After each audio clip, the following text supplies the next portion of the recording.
Greetings, everyone, and welcome to the first ever episode of BandWit, the monthly show you never knew you needed about ethics, technology, and the digital world.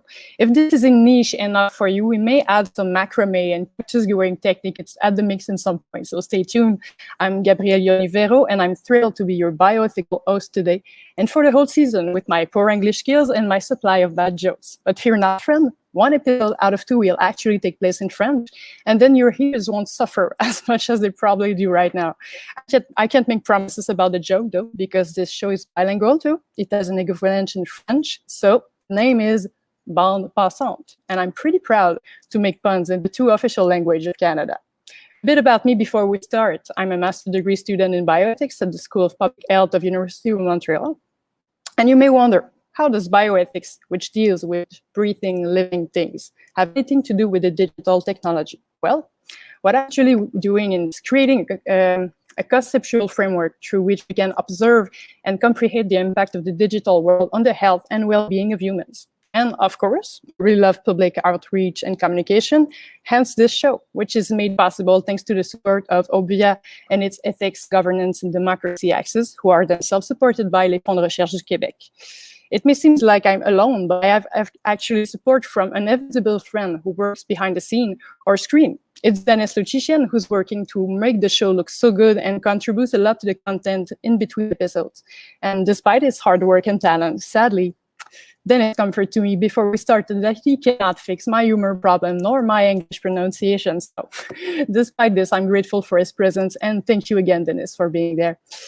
So what we aim to do with this webcast is to create a space where a discussion can take place between an entrepreneur or someone with a more business-like background and an academic. And together, with my help, if you want to call it like that, we will explore the ethical dilemma surrounding a specific subject related to a specific digital technology or a field of technology in general, as well as their social impact and implications. It's a 45-minute ride at the end of every month from September to May, so stick with us to meet our various guests and hopefully get challenged on various topics. For today's first episode, we'll talk about a less serious subject than what we usually plan to present. So we thought that by starting with a more lighthearted topic, we wouldn't scare you as much, and hopefully you'll be back with us next month. Today we're discussing ethics in science fiction. I'm not a sci-fi nerd myself. The most hardcore I watch is Battlestar Galactica, which is not much, but there is a vast overrepresentation of a sci-fi nerd around me. This demographic is around me. So I had great advice on how to go about this from our own Dennis Luchician and others, so thanks to him again. And to talk about sci-fi for this very first episode, my first guest who represents the business side is the spiritual father of this show, James Kotecki, who I met last year in an event. We had a small chat together and he told me at some point, do a webcast. And because I'm not heavily influenceable, I say, yeah, totally.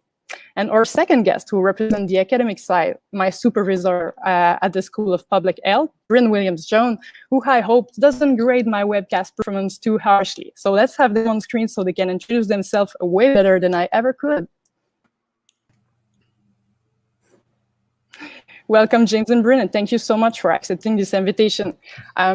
Please tell us a bit about yourself, your occupation, and what defines you as a person. But then I want you to answer a simple question to introduce today's topic. Which piece of sci-fi, either a book, a movie, or a TV show, challenge your moral belief system the most, and how? I let James start, and then we go with Bryn. Well, thank you so much. It's a pleasure to be on your show. And I think of all the people that I've actually suggested that they should start their own podcast, because I give that advice a lot. You may actually be the first person to actually take me up on it. So I feel like there's a lot riding on this. There's a lot riding on this for me personally, because if this was terrible advice, then I'm sorry. But so far, I think we're off to a great start. So my name is James Kotecki. My title is VP Brand, which means I'm in charge of marketing and messaging and communications at a company called Infinia ML. And we are a machine learning AI-based company focused in the realm of intelligent document processing. So just in general, think about machines to find ways to make the quote reading and understanding of documents. And I put that in quotation marks because machines aren't really doing those things, but it's roughly analogous to the way people do it.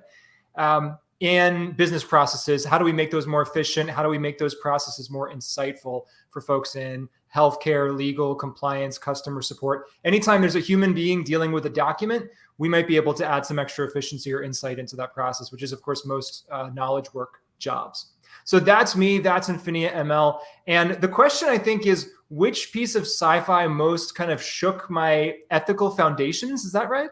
Exactly. Your moral I will belief give you, system. yes. I don't know if this is the most shaken to my core that I've been, but a recent book that I read called Ancillary Justice posited a future spacefaring kind of space opera type multi-planetary civilization. And one of the kind of gimmicks of this particular universe was that in the main civilization of the book, there's no gender. Everybody is just the same gender. Not that there aren't men and women for sexual reproduction purposes, but that in the language that this civilization uses, there is only one gender. And then the protagonist, who grew up in that civilization, is trying to figure out other civilizations where they do have gender and like trying to figure out, well, should I gender this person or not? And based on what information from which culture do I actually need to gender that person? So there's just a small example of how those subtle changes, like instead of having two genders, what if there was only one? And you say, oh yeah, that is kind of maybe an arbitrary or cultural artifact here, which is an interesting way to reflect on other kind of things that we might have like that in our language or in our culture generally. Sounds amazing. Would you recommend it? I do recommend Ancillary Justice. The thing I just told you is a very straightforward kind of gimmick of the book. The other gimmick of the book is that, and gimmick, I say that in a loving way. The other gimmick of the book is that there are multiple bodies for one mind. So a computer, an AI, is able to inhabit a spaceship and then multiple human forms within it. And it can see through all the different eyes at once and kind of think with all the different minds at once. And so the way that that is told on the page is very innovative, but often kind of very confusing, because the I, who is I guess, so I guess it's kind of the same theme, right? Like, what is the gender? What does that mean? And then the who is the I that is talking, getting into very philosophical concepts, which I think are kind of appropriate for this show. Fantastic. Well, I asked the same question to Bryn now. Which piece of sci-fi art, either a book, movie, or a TV show, or even a game, if you're a gamer, I don't know about that. So challenge the most your moral belief system and how. Let's go, Bryn, I'm listening. So my name is Bryn Williams Jones. I am a professor of bioethics, and for the last 12 years have the great pleasure of directing a bioethics graduate program at the University of Montreal. And since December, being now responsible for an administrative unit, a full department in social preventive medicine. So I'm a guy working in public health, in ethics, training professionals, but I'm also a fully, card-carrying sci-fi nerd. I got interested in sci-fi when I was 12, and I got hooked. It was like taking heroin, right? I mean, full hardcore, you just eat the stuff up. What was the most destabilizing as a young adolescent boy who's growing up, who's thinking about the world, how it's evolving? Robert Heinlein. So one of the godfathers of American science fiction, to me, literally blew my mind, because what this author was able to do through dozens of different books and multi-universes, with laying essentially the groundwork for contemporary science fiction around out-of-body experience, downloading, humanoid robots. Also getting into what James was saying, transgender, changing identity, genetic engineering, all these sorts of things are the commerce, the fundamental discourse of Heinlein. But what Heinlein was so brilliant at doing, and as many subsequent authors do, is project possible futures that enable us to question why we do things, to question moralities, to question what are accepted givens, and is that appropriate? So, as someone who's fundamentally, social democrat in my political ideology, reading a guy who's a hardcore libertarian presenting worlds about fascist, neo-America in the 1950s was really mind-boggling. And then you flash forward to contemporary day and you see that overlay. What he was able to do, and really good science fiction does that, is create a world where you could understand why people would believe that set of ideology, even if in our world it would be absolutely abhorrent, unimaginable. So I bet it had a lot of I bet it had a lot to do with you going in bioethics, right? Exactly. This is why I got into bioethics, because I was forced as a young man to challenge my own deeply held beliefs and figure out how to justify them. Because by creating these worlds, we get into the beginnings of moral philosophy, thinking about what is ethical, what is right, and in what context can that change. So if I couldn't justify it, how could I defend myself, intellectually against what this author was proposing? So that sort of world building is incredibly important to ethical reflection because it allows us to project possible futures and imagine where we're going. That blew my mind, and it forced me into philosophy and then bioethics because I had to challenge myself and think about these possible worlds and then challenge other people. Well, fantastic. We're going to move to the first section of the show now.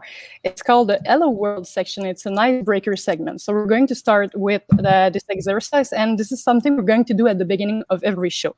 So we can lure our guests into thinking that it's a lighthearted show before we crush their spirit with ethical dilemma, moral conflict, and complicated questions we can never have a clear answer to. So I'm going to ask our guests 6 very simple questions. And in addition to your answer, just give us a quick explanation to justify it, just maybe 15, 20 seconds max. No need to go into full detail. It's all fun and game. I'll start my question with James, and then I'll move on to Bryn with the same question. Are you ready? You're going to start. And my first question to James, pretty simple. Star Trek or Star Wars? I think anyone who's a true sci-fi lover maybe has elements of both in their personality, as I do. But I have to say Star Wars, just because that was the first, and that's almost science fantasy, less so science fiction, because there's not as much scientific concepts in this franchise. But I think Star Wars, because that scene of Luke Skywalker blowing up the Death Star in his X-Wing is just seared in my mind, having watched it as a 7-year-old at my parents' house on a VHS tape. And that joy of understanding that joy is something that I actually have been able to share with my own 7-year-old son right now. I feel there's a lot of nostalgia in it. So I'm going to ask Bryn the same question, Star Trek or Star Wars? Star Trek. For me, Star Wars is like, it's cheap candy, right? It's really good eye candy. The visuals are fabulous, but the scripts are so weak and the acting is wooden. Whereas Star Trek, okay, even the original Star Trek with, Kirk and his overacting and project, it's still rich. It's theater. So it's much more dynamic, and the world building is so much more complicated. We don't have little Ewoks, but we also don't have really good battle scenes like in Star Wars, right? I mean, the speeders going through the forest, weaving between trees, that's amazing. That's George Lucas, right? So yes, I agree with James, a little bit of both, but I'm more the Star Trek than the Star Wars. One question, and I already have drove a wedge between our guests. That's nice. So I'm going back to James. Which book or movie most deserve an adaptation or remake, in your opinion?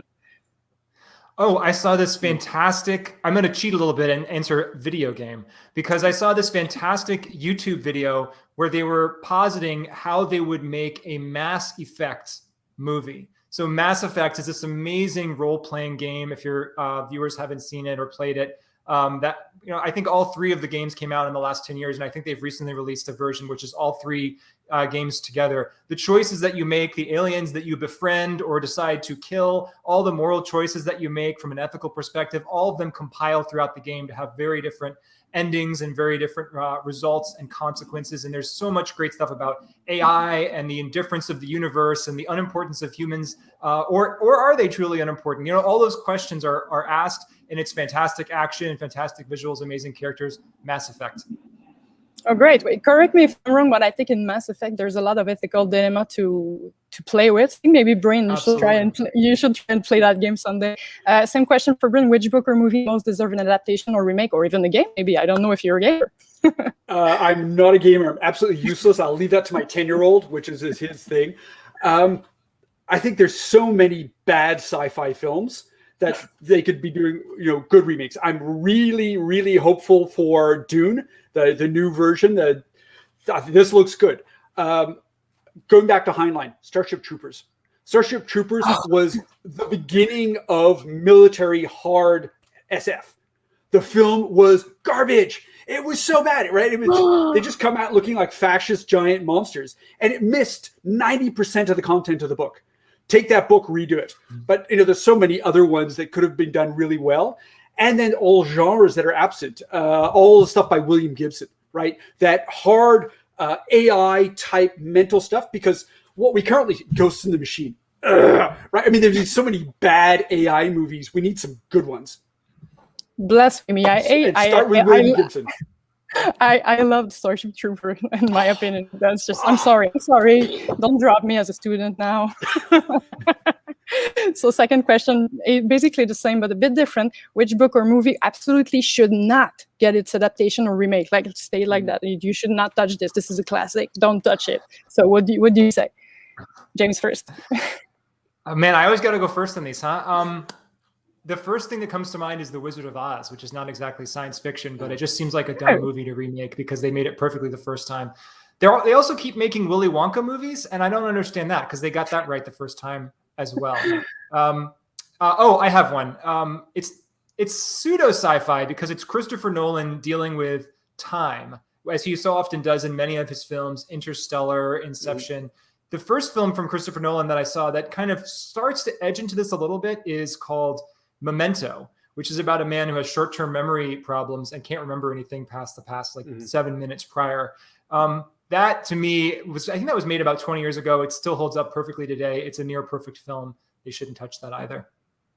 Excellent. So time is moving quickly already. You're giving perfect answer and really details. I really liked it. We're going to move on to the main segment, and our first subject. We will be talking about space travel. So are you excited to talk about space travel? Let's go to space.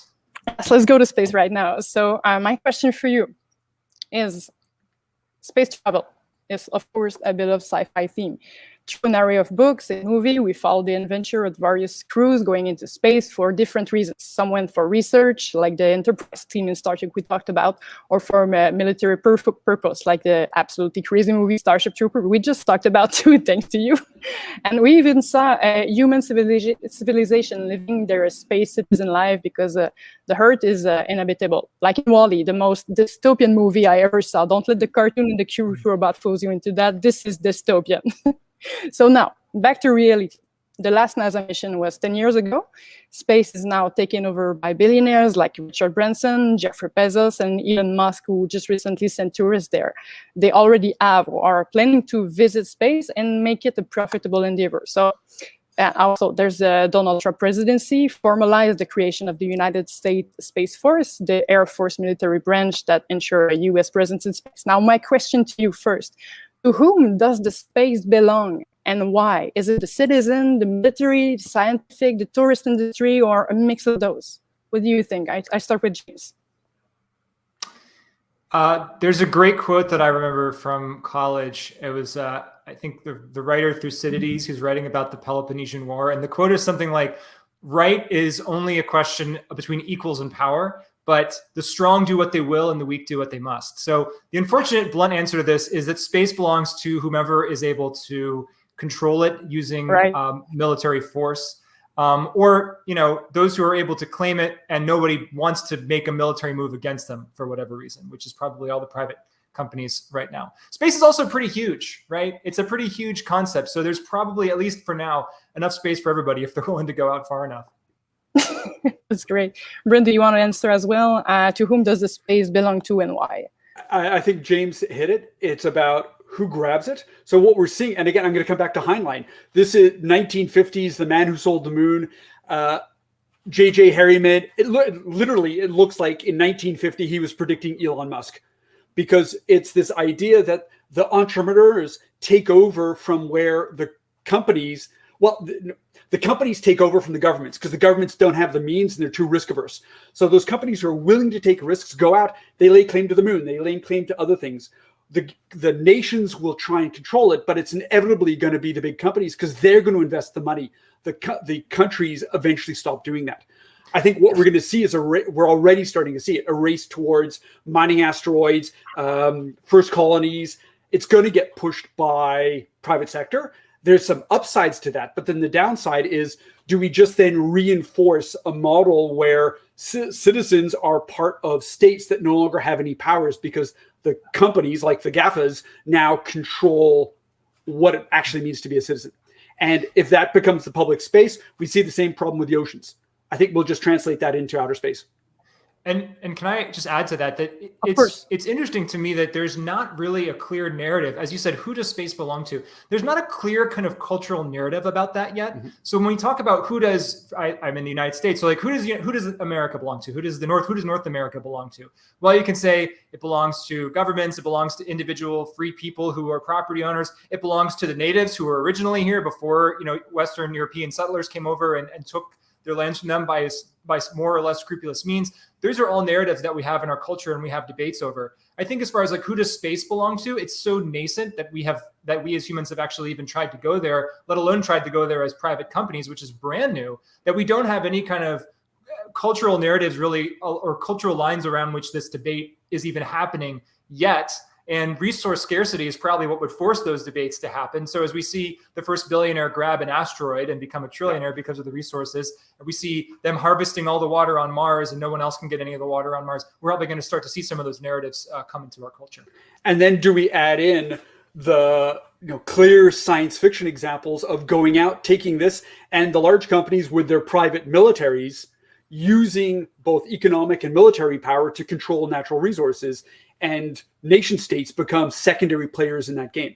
That's a real risk. We've seen it both locally, and it's something that we can extrapolate to the next 100 years as we start moving out of space, if that's what happens, and ask ourselves, do we want to do that? Should we be doing that? Or should we be deploying an idea of a commons, an open space where you can't privatize it? Those are really great answers. Thank you so much. And I'm just going to jump on the tourist and commercial possibility of going into space.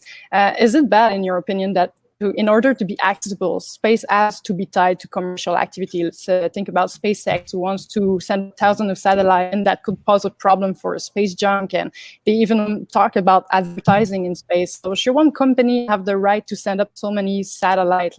Should space be ad-free? Like, I'd hate to see a bad pop-up in the sky I can't click away. So what do you think of that? Who should go? Who should not go? How do you regulate who's going if we have to do it commercially? Should space be? Should space be ad-free? I think the pure answer is yes, because all of us who love science fiction typically don't like Arby's ads popping up on the moon bases, and yet that literally is what happened. I can't remember the name, but there was a recent film with I think Brad Pitt as an astronaut, and it's commercialized, and he goes to the moon, and there's like a TGI Fridays on the moon. And the production designers of this film have done a masterful job of imagining what the moon would look like as kind of a crappy airport. And that actually might be more. And they portrayed it to an incredible level of detail that was also extremely depressing, because you're like, yeah, that does seem really plausible for where we might go. So from a pure sci-fi nerd perspective, yes, it should probably be ad-free. I don't see any way of enforcing that, and I don't see any governments necessarily clamoring to make those regulatory decisions yet. They probably will have to do that in retrospect after people already start to colonize space, if you will, with ads. Maybe there's legal theories around like the night sky has to be clear or something like that, but it's going to be a long and tricky legal thicket to wade through. Nice. In the comments, Dennis says, The Expanse, another brilliant series. I highly recommend it. And it gets at that idea of what happens when we get grungy, low-quality commercialization. The flip side is that commercial aspect brings us back into risk-taking that large companies are maybe less friendly or large nations are less able to do. So that risk creation, that innovation, that's how we got airplanes, because you had people willing to take risks and innovate on the fly. So the positive side is you do that innovation, you bring down costs, you increase accessibility, and we get us outside. What is the space going to look like if we've commercialized everything? That becomes really problematic if we haven't thought about what are the problems with collective action. So, Elon Musk throwing up lots of satellites, well, without clear regulation, we then have a huge problem of space junk, and that is bad for everybody. Then maybe we can't get off the planet because there's so much junk and there's an envelope of junk. So it's a massive environmental problem. No, this is a serious risk because of pieces of junk banging into each other. It's exponential creation of junk. And speaking of environmental problems, this is also a collective action issue that we deal with with global warming, for example. And if we can't solve that, and if some nations are incentivized to pollute and some nations are trying to hold things back and we can't get a global consensus, I mean, there's a reason that most science fiction stories take place in a world where the entire planet, whether that's Earth or another planet, is unified around some kind of centralized government. I think it's much easier on the narrative and much easier for people to understand how different planets would make moves. But when you have individual players on the same planet trying to do something in a tragedy of the commons writ exponential, which is space, then you're going to have a lot of problems figuring that out. Yeah, that's great. We're going to move on to the second subject. We're still going to travel, but now we're going to time travel. So a lot of time travel plots in sci-fi revolve around an opportunity for a protagonist to go back in time and change the course of history, for example, for the benefits of humanity. For example, killing Hitler or admitting him into art school are cliche ones that we come across in some of literature. And in the event that we achieve the technology to enable time travel, who should be the authority to decide who's going, when we're going, and what should we do? Is there some example of the literature that we can get some inspiration from, and why? I'll start with James. Well, I'm watching the Disney Plus series Loki, which is kind of a very light science fiction show, but it's all about time travel. There's this organization called the Time Variance Authority, which, as a matter of fact, does control all of time, and they try to keep the timeline pure by their own understanding of it. It's another tragedy of the commons. Now we're talking about the multiverse. I think I'm going to cheat on my answer a little bit, and it actually depends on what kind of time travel we're able to invent. Because if we invent the time travel that you can go back on your own timeline and actually change things that will then affect you on that same timeline, then you get into things like grandfather paradoxes and could you kill your grandfather and actually do that because then you wouldn't exist to go back and kill him. All these confusing things show up, or would that collapse space-time or whatever sci-fi reference you want to use. If, however, we're able to go to, like, I think this is kind of similar to the Back to the Future one, where there's two parallel timelines and they're able to go back to a similar timeline, but it's actually different. So I could go back and kill my grandfather on this timeline and I would still exist because I'm actually from this timeline up here, but then this timeline would start to divert in a different direction. That seems like the only kind of time travel that I can really wrap my head around. And also one in which regulation might actually be less important, because if there's infinite multiverses, then whichever timeline had the ability to do time travel could just go do random experiments on all the other multiverses. Of course, that's not extremely ethical in itself. But again, if you have the power to do it, maybe that would just be the first mover advantage. Bryn, your opinion? Time Bandits, Terry Gilliam, which gives the idea of what happens when you go back and try and just make money out of time travel, with a really funny, Monty Python-esque type approach to it.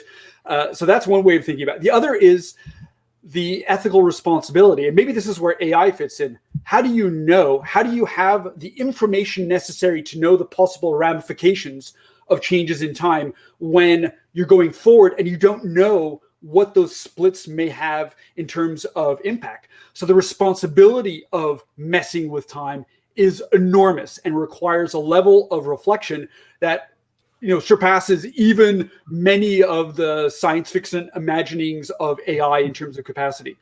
The danger of messing with time, even in a multiverse version, and again, go back to Robert Heinlein, who did a lot of this sort of multiverse stuff, a lot of changing, is we can create disasters and we can create timelines where the world is just horrible or it ceases to exist. And whose responsibility is that? If we've made a mess and we've made things worse, it's our responsibility. And then you get battles over who's responsible for what, and then different ideologies. Looks like the Cold War. Nice. Just go ahead. Oh, I'm sorry. This is like such a rich, dense, meaty conversation. I always want to jump in with another follow-up point, because the reason that this is relevant, like I am thinking that I'm going to see incredible space travel advances in my lifetime. I'm not holding my breath to see a time traveler pop up. However, the reason that this conversation is so relevant is that because, in a sense, in a bit of a cheesy sense, we are time travelers right now. We're all moving at the same speed through the same time, but every decision that we make does have major ramifications. Mm-hmm. And so if there's science fiction that gets us to think about small choices having major ramifications for us, our descendants, and even thousands of years into the future, we have to be carefully considering that. Well, that's a really good point. Last question about time travel, because the time is flying, actually. We're time travel, like you said, and I suspect it's going quicker right now. So time traveling into the past for the first time will be a critical moment for humanity if it happens. What will be your top 3 time travel principle for this, so we don't do something we might regret? I'd ask James first, but maybe Bryn have a better idea. I know it's a tricky one. So your 3 principle you would apply, so we do it the right way. Well, one of the things that we regularly see in science fiction is this idea of don't meet yourself and don't meet your ancestors, because the risk of a time paradox where you just literally destroy the universe is enormous, because you're linking together things that should never be linked. So I would say maybe that's one of them. The other one is stay passive and observing and don't intervene. So the possibilities of time travel where you gain information about history are phenomenal, but the opportunity to mess around with that history is also phenomenal. So how do you build that safeguard where people stay responsible, don't intervene, learn? And so maybe it's building time travel that doesn't allow us to intervene. We're always outside the timeline looking in. And maybe we can't actually change anything, because this topic gets right into areas of, do we actually have the free will to change anything? One way to solve the grandfather paradox, if indeed timeline is unified, and you can go back and something that you do in the past will impact the future. One way to get around the grandfather paradox is that if you do go back into the past, anything you do in the past already happened, so must have somehow already happened, even if you're aware of it or not, because whatever that happened led to whatever happened in the future, where you're able to go back and go back and mess with the past. So if, depending on how time travel actually works, one principle could be just do whatever you want and do whatever you feel, because that's clearly what happened before, and we need to keep the timeline going. And it doesn't really matter if you try to kill Hitler, you won't be able to. If you try to kill your grandfather, it's not going to work, or someone else will take his place, and that'll actually be your real grandfather. There's maybe nothing we can actually do to change the past, which is another fascinating topic to think about that comes from this kind of sci-fi topic into a real world topic of what are our choices and how do they matter? Which raises huge research ethics questions, because we don't know. Right. So you're experimenting live without any guidance, and we could actually be getting it wrong because we're going with the wrong framework. Well, I suspect the research would actually be some crazy time traveler guy who actually was able to invent this thing, goes back, we see what they did, and then we unfortunately have to live with the consequences or not, depending on what happened. Fantastic. So time's flying again, and I'm gonna move on to the third subject, humanity and robotics. So trick question for the beginning. So in the 40s, Isaac Asimov created the 3 laws of robotics. Can anyone one of you quote me those laws? Do you know them by heart? So you can work together. I just want to know how much of a nerd you are. I know one of them. Yeah? One of them is a robot. Well, I think maybe I know 2. A robot can't hurt a human. That's one. Bryn, you probably know. Do you know all these, Bryn? No. I actually never read Asimov. I'm waiting for the Foundation series to come out on TV. Okay, I'm gonna read. So you can't hurt a human, you can't hurt yourself, and you can't self-harm as a robot, and you have to listen to something that a human says at all times, unless it violates the first 2 laws. I'm going to read them really quickly to you so I can ask my first question. First, a robot may not injure a human being or through inaction allow a human being to come to harm. Second, a robot must obey the orders given it by humans being, except where such order will conflict with the first law. Third, a robot must protect its own existence as long as such protection does not conflict with the first or second law. And later on, he added the 4th law, the 0th law, which says robot may not harm humanity or by inaction allow humanity to come to harm. So, knowing what we know today about AI, how it works, how we program it, because when he wrote this, we didn't know how it will work at this moment. We didn't have a machine learning on deep learning. So does any of those laws, in your opinion, hold any truth in the present and in our future with robot and intelligent AI? So can we have some lessons from those laws, or is it just obsolete already? I can jump in there. Yeah, go ahead. I think they're excellent starting points, but one of the first questions that comes up for me is define harm, for example. So there's obvious things like don't kill somebody. Okay, I think almost every human being on the planet, almost every culture, religious tradition, philosophy would say don't kill someone else in general.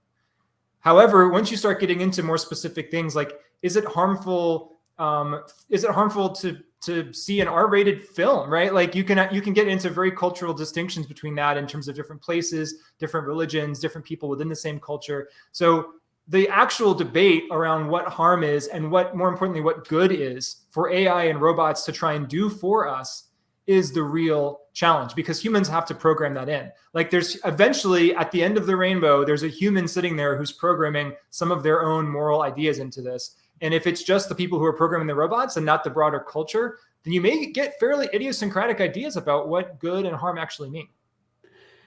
That's an exact where I was going to go as well. And part of the issue is around the bias of the engineer in designing the algorithm and what even the algorithm is using in terms of its data set. So the fourth principle, which I find problematic, is do we really want to give an AI that paternalistic power to oversee human behavior? Should it be a tool that supports human behavior, but always with human oversight? Alternatively, that fourth principle, it gives a sense of the AI is doing the oversight and is going to control us. And then, to come back to James' point, how far do we go with harm? Is it going to start cleaning up the environment for us? Yes, that's a good thing. But where does the harm end? Is it a social harm? Is it a physical harm? Is it a philosophical harm? Because we lose a sense of what it means to be human now. So all of those issues need to get spelled out. But what's cool about that approach, and we see it now with all the different declarations around AI and Montreal Declaration amongst others, is this idea that we need to anchor ethical principles in the design, but starting with conception of the AI and moving through into its operationalization. And it's always going to be evaluative. It's never going to be 4 simple rules, because 4 simple principles aren't enough. We need something more dynamic. Fantastic. I'm going to ground ourselves in the present a bit. One of the fast-growing trends in robotics that will affect most people day-to-day life is, of course, the self-driving car. In 2016, Fortune magazine had this shocking title in one of their editions that said Mercedes-Benz self-driving cars would choose passenger over bystanders. So my question to you, is Mercedes passing on a red light on that one? And are they creating a two-speed society that prioritizes those who can afford it? It's the trolley problem. Exactly. Right? This is exactly. Classic moral philosophy. The MIT moral machine. You remember that? It's the same thing. The idea is, what is it responsible for? And that talks fundamentally about the value sets. Do we value protecting the passenger? Do we value the person who's external?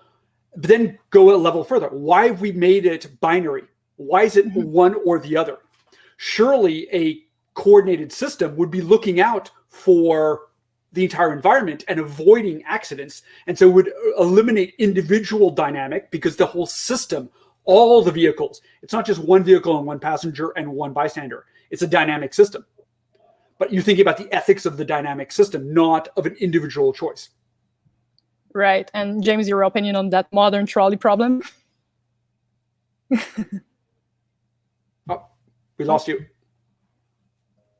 There's speaking of just things going on in the real world, there's a person blowing leaves right outside my window right now. So I hope that's not too annoying.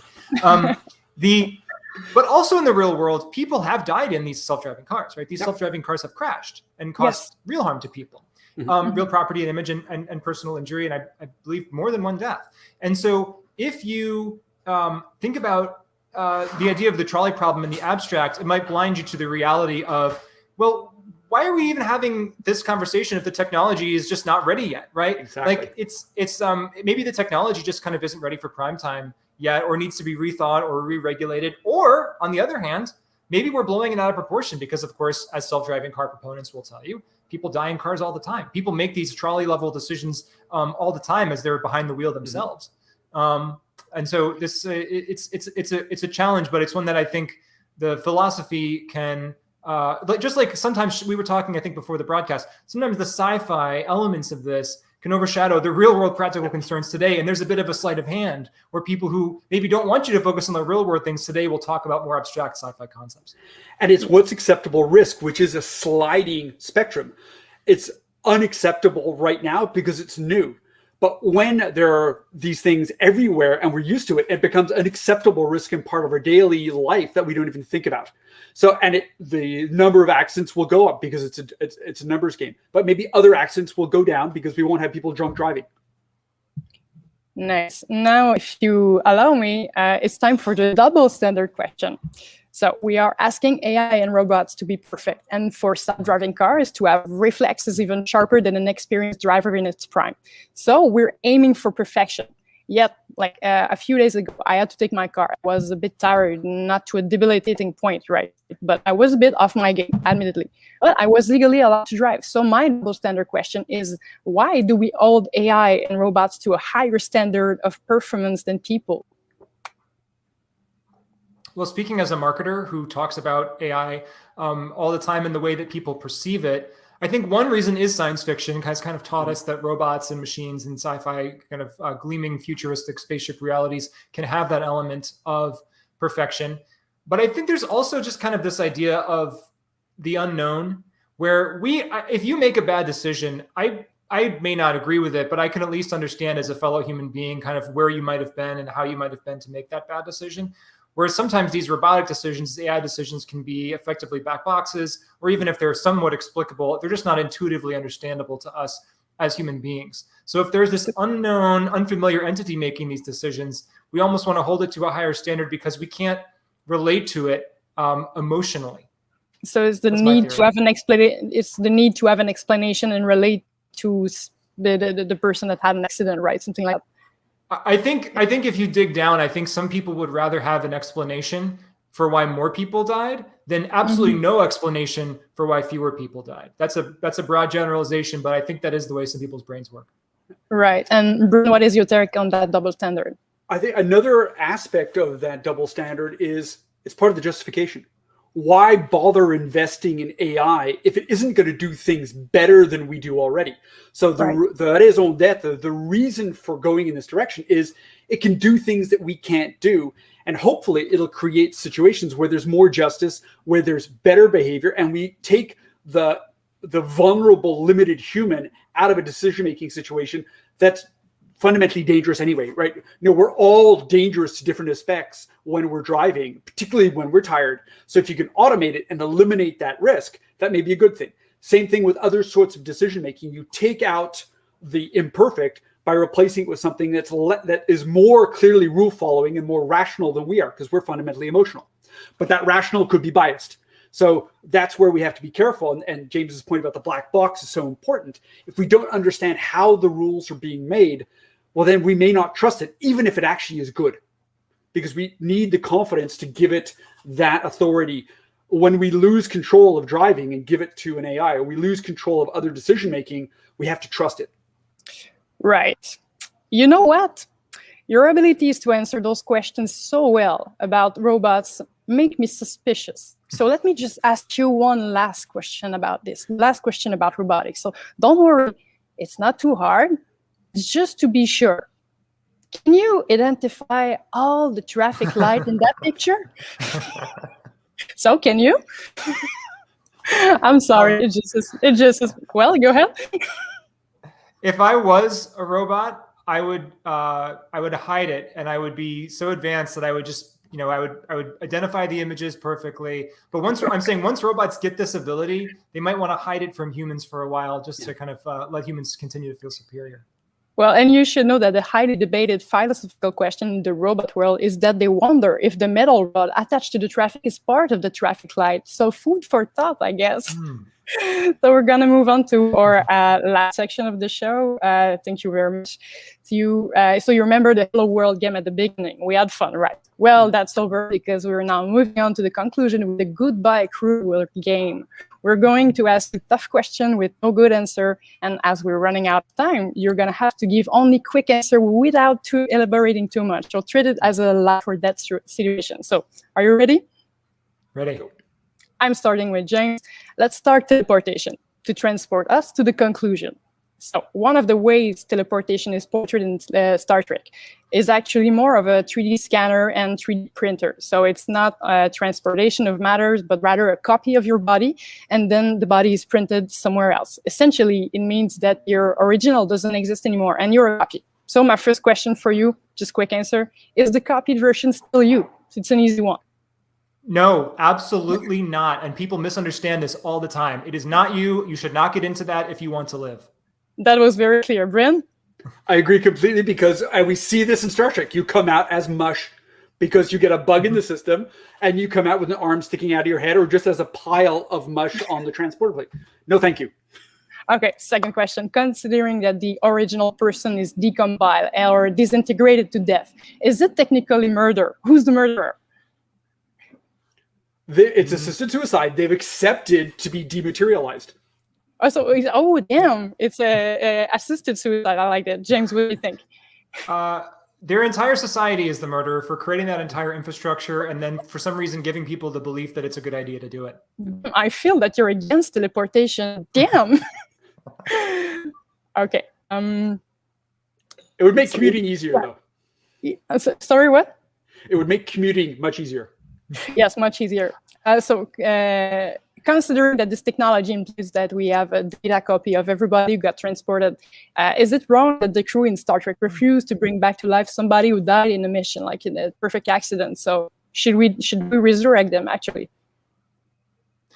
Well, I think if you were a teleportation enthusiast, then maybe that would be a difficult question. But for someone who's strictly opposed to it, like myself, I would say, don't keep using the technology at all. Don't resurrect anybody. Just don't do it. Because that's not the original person. As much as they might say, no, I'm the original. I just went into the teleportation and came out the other side. That's just not true. It's not them. It's not them. And they don't know what's happened in between. Altered Carbon is a TV series and great set of books, very cyberpunk. The brain gets downloaded into a digital platform and is reloaded into bodies. And so we see this in science fiction all the time.